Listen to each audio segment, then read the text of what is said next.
हे दोस्तों नमस्कार, स्वागत है अपने इस यूट्यूब चैनल पर। आज की इस वीडियो में हम एक बार फिर से कक्षा 12 के विद्यार्थियों के लिए दोस्तों ज्योग्राफी यानी भूगोल के मोस्ट इंपॉर्टेंट दीर्घ उत्तरीय प्रश्न लिख रहे हैं। इसके पहले दोस्तों हमने अति उत्तरीय बहुविकल्पी यानी लघु उत्तरीय क्वेश्चनों के बारे में बात कर ली है। अब हम लोग लघु उत्तरीय क्वेश्चन देखेंगे, दीर्घ उत्तरीय क्वेश्चन देखेंगे। दोस्तों यह जो है एनसीईआरटी रहेगा और सभी बोर्ड के स्टूडेंट्स के लिए मोस्ट इंपॉर्टेंट रहेगा। तो चलिए देखते हैं हम लोग। क्वेश्चन है, जनसंख्या घनत्व क्या है? जनसंख्या घनत्व को प्रभावित करने वाले कारकों की समीक्षा कीजिए। अथवा अगर बच्चों देगा विश्व में असमान जनसंख्या वितरण के कारकों की विवेचना कीजिए, अथवा जो है एशिया में जनसंख्या के असमान वितरण के कारकों का वर्णन कीजिए। कई वर्षों से परीक्षाओं में पूछा जा रहा है, परीक्षा इससे मेरी इंपॉर्टेंस रहेगा। देखो बच्चों, सबसे पहले हम लोग खेल डालेंगे जनसंख्या घनत्व का अर्थ। जनसंख्या घनत्व किसे कहते हैं ये जानना जरूरी है। देखो बच्चों, किसी भूखंड में जनशक्ति तथा भूमि के अनुपात को प्रदर्शित करने वाले मानवीय संसाधन का आंकड़ा जनसंख्या घनत्व कहलाता है। दूसरे शब्दों में कहा जाए तो बच्चों, इसी और एक परिभाषा है, प्रति वर्ग किलोमीटर क्षेत्र में निवास करने वाले व्यक्ति की संख्या को जनसंख्या घनत्व कहते हैं। यानी बच्चों 1 किलोमीटर इधर, 1 किलोमीटर इधर, 1 किलोमीटर इधर, 1 किलोमीटर इधर, 1 किलोमीटर इधर, इसको कहते हैं वर्ग किलोमीटर। इसमें निवास करने वाले सभी व्यक्तियों के को जो है जनघनत्व कहते हैं। आगे देखेंगे हम लोग। जनसंख्या घनत्व राष्ट्र के क्षेत्रफल और लोगों के अनुपात को प्रकट करता है। राष्ट्र की कुल जनसंख्या को उसके क्षेत्रफल से भाग देने पर जो भागफल प्राप्त होता है उसे गणितीय घनत्व कहा जाता है बच्चों। जनसंख्या के घनत्व को प्रति वर्ग किलोमीटर में रहने वाले व्यक्तियों की संख्या के रूप में प्रकट किया जाता है। जनसंख्या घनत्व निम्नलिखित सूत्र द्वारा ज्ञात किया जाता है। जनसंख्या घनत्व बराबर क्या होता है? कुल जनसंख्या, पहले कुल जनसंख्या बटे कुल क्षेत्रफल। समझ बच्चों, उदाहरण के लिए जैसे प्रदेश का कुल क्षेत्रफल 500 वर्ग किलोमीटर है, जबकि उसमें जो है इकाई, दहाई, सैकड़ा, हजार, 10,000, लाख, 5 लाख लोग रहते हैं, तो उसका जनसंख्या घनत्व निम्न होगा। प्रदेश की जनसंख्या घनत्व बराबर 5 लाख बटे 500 बराबर जो है 1,000 व्यक्ति प्रति वर्ग किलोमीटर। आगे देखिए बच्चों, जनसंख्या वितरण एवं घनत्व को प्रभावित करने वाले कारक। जनसंख्या वितरण एवं घनत्व को प्रभावित करने वाले क्या कारक है बच्चों?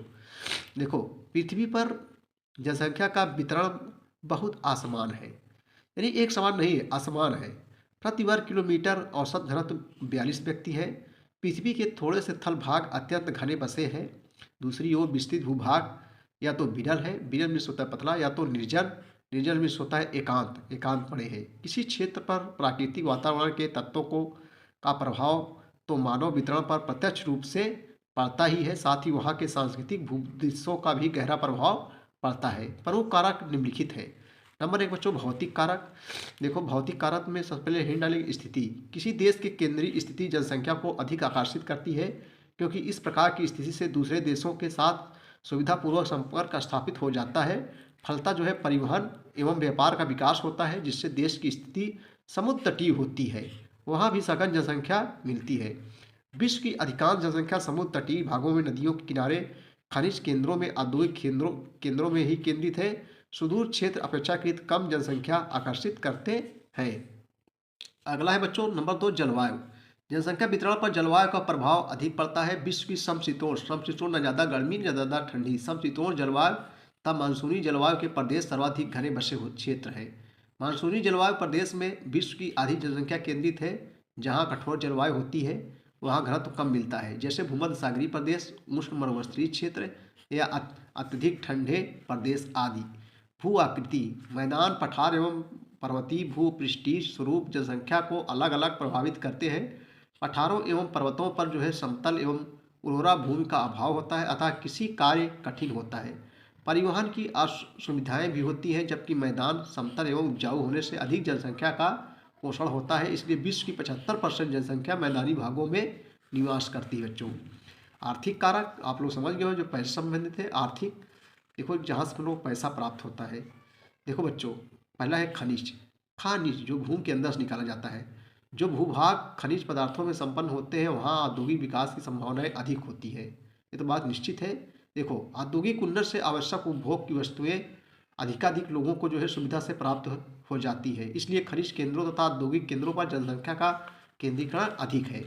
मिट्टियाँ, उर्वरा मिट्टी के क्षेत्र अधिक घने बसे होते हैं। अधिक पोषण क्षमता होने के कारण जो है जनसंख्या घनी होती है, जैसे गंगा सिंधु का मैदान या सिटियाँ, ये चीन में है। का मैदान, नील नदी की जो है घाटी तथा काली मिट्टी के क्षेत्र सर्वाधिक घने बसे क्षेत्र है। यहाँ मिट्टियाँ बच्चों उपजाऊ होती है, इसलिए जनसंख्या भी यहाँ जो है अधिक होती है। सामाजिक एवं सांस्कृतिक कारक, पहला है सामाजिक व्यवस्था। मानव द्वारा स्थापित सामाजिक व्यवस्थाओं का भी जनसंख्या वितरण पर काफ़ी प्रभाव पड़ता है।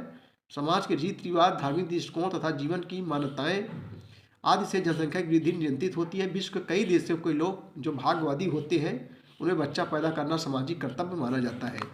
राजनीतिक व्यवस्था के अंतर्गत क्या देखेंगे हम लोग, देखो राजनीतिक नियमों का भी सीधा प्रभाव जनसंख्या के वितरण पर देखा जाता है बच्चों। भारत सरकार की उदार नीति के कारण नहीं लचीला कारण समय समय पड़ोसी देशों से लाखों लोग जो है शरणार्थी रूप में आते रहे और भारत में अस्थायी रूप से बसते गए। ऑस्ट्रेलिया सरकार की श्वेत नीति के कारण यहाँ गोरे लोगों के अतिरिक्त अन्य किसी को बसने का अधिकार नहीं है, अतः यहाँ जनसंख्या का वितरण जो है कि बच्चों कम है। नगरीकरण, नगर सुरक्षा, परिवहन, संचार तंत्र, शिक्षा, स्वास्थ्य और मनोरंजन सेवाओं से मुक्त तथा बेहतर रोजगार उपलब्ध कराने के कारण सघन जनसंख्या के क्षेत्र बन जाते हैं। औद्योगिकरण लास्ट है हेडिंग। देखो बच्चों, औद्योगिक क्षेत्र नए कारखानों तथा व्यावसायिक केंद्रों पर नए रोजगार के अवसर सुलभ कराते हैं।